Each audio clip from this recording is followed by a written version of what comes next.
Мындан 5-10 жыл мурда Россияга кара жумушчу катары барып, кийин жакшы ишке орношуп, үй бүлөсү менен ири шаарларында үй сатып алып, ырыскысын таап, ийгиликке жетишкен кыргызстандыктар балдарын престиждүү окуу жайларга окута башташыптыр. Москвадагы юридикалык окуу жайларынын алдыңкыларынын биринде окуган Өрүкзарлуу Баткендин кызы Айсалкын Эргешбай кызы 11 жыл мурда ата-энеси менен Москвага келип, орто мектепти бүтүрүп, учурда диплом алууга камынып жүргөн кези. Москвада 11 жылдан бери жашайбыз. Ата-энем бар ушул жакта.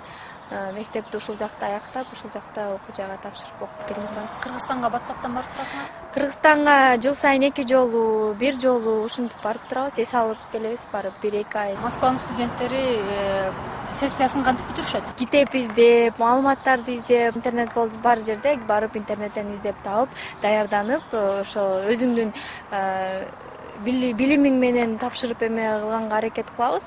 Ошого чейин ошо өзүбүздүн билгенибиз менен тапшырып эле келебиз.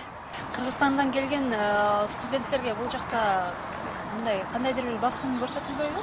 Мамилеси кандай, мугалимдердин, ошол эле башка бир студенттердин, курсташтардын? Эми андай бар, андай эмелер да, агайлар, эжекелер болот ошондой. Бар, жакшылары бар, ушундай кээде ушинтип эме бөлүп койгондору да бар. Бирок в основном баары жакшы мамиле кылышат. Ошо чет өлкөдөн келген студенттерге бирок көбүнчө басым жасашып, ушуларга үйрөткөнү аракет кылышат да көбү. Эми баары шарттар түзүлгөн, шарттардын баары бар. Библиотека дегендер бесплатный, мындай бекер библиотекалар бар, барып окуп эме кылсаң болот. Студенттер үчүн магазиндерде скидкалар бар. Кайсыл жерге барба, метродо, троллейбуста студенттер үчүн аябай мындай ыңгайлуу эмен түзүп койгонда, скидкалары бар. Магазинге кирбегин, продукт албагын социальный карта студенттер менен мындай скидка 10% болсо да скидка кылып алып эме кылсаң болот да. Студенттер үчүн кандай гана ыңгайлуу шарттар түзүлгөнү менен Айсалкындын Кыргызстанга барып жашаганга 2 көзү төрт. Колума диплом ала арзамат, мекениме кетем дейт. Диплом алгандан кийин кайсы жакта иштейин деген пландар бар?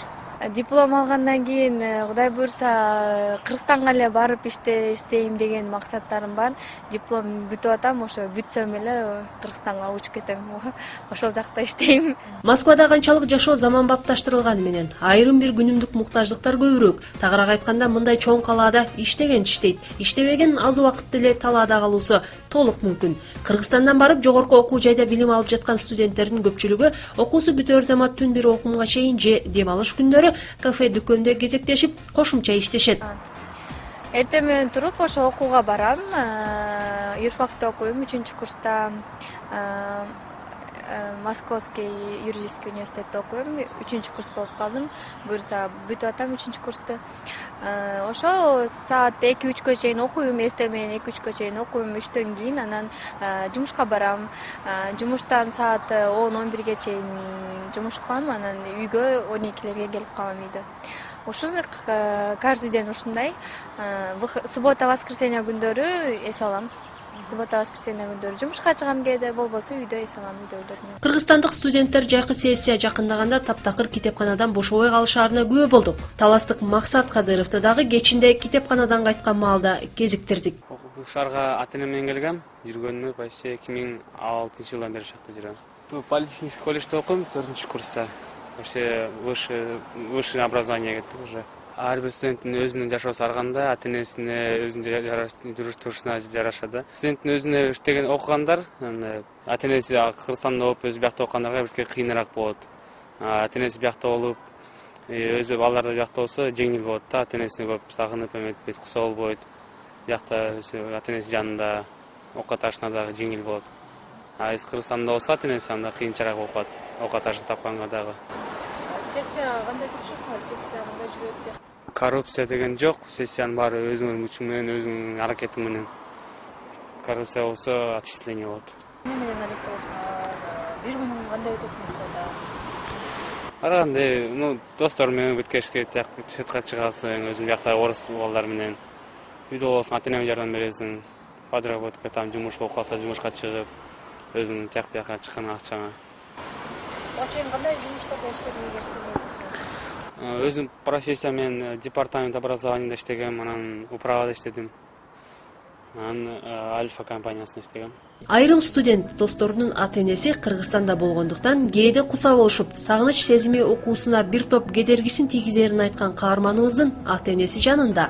8 жылдан бери Москвада өз ордун табышып, үй алышып, азырынча бул жакта эле бутубузга туруп жашоо кечирип жатабыз дейт. Биякта ата-энем өзүнүн иним да бир жерде окуйт. Анын да чоңоюнча ушакта болобуз. Жашоо турмушту бияктан битке көтөрүп, Кыргызстанга барып жашап эс алган гана да пока бияктан жашоо турмуш курган бирке жеңил бошойт деп ойлойм. Россиянын жогорку окуу жайына тапшыргысы келген кыргызстандык жаштар көп болгону менен жол жобосун билбей кайра артка кайтышкандары бар. Айрымдары кемсинтүүгө чыдашпайт же тил билбегендиктен кыйналышат экен. Бирок жогорку окуу жайга тапшырып билимимди өркүндөтөм деген жаштардан Россиянын жогорку окуу жайлары эч кандай акча талап кылышпайт жана сессияны өз күчү менен тапшырганга студенттер көнүшкөн. Анын эч кыйынлыгы жок, бияка келип даже тиякта средний окуп, бияка келип высшийга тапшырса да болот, эч кыйын жок, там эч нерсеси көп сурабайт. Главный өзүнүн документи, окуу жайынан, там школду бүткөн жайындагы документ менен эле келип тапшырса болот. Акча төлөбөйт андай эле. Бар өзүнүн аракетинен. Илимдин артынан сая түшкөн кыргызстандык жаштар абдан көп. Алар Москвада күндүзү окуп, түндөсү иштеп, айтору убакытты пайдаланып калууга аракеттенишет. Алардын баарынын үмүт максаты окшош. Алган билим акылын өз өлкөсүнүн өнүгүүсүнө жумшасак дешет.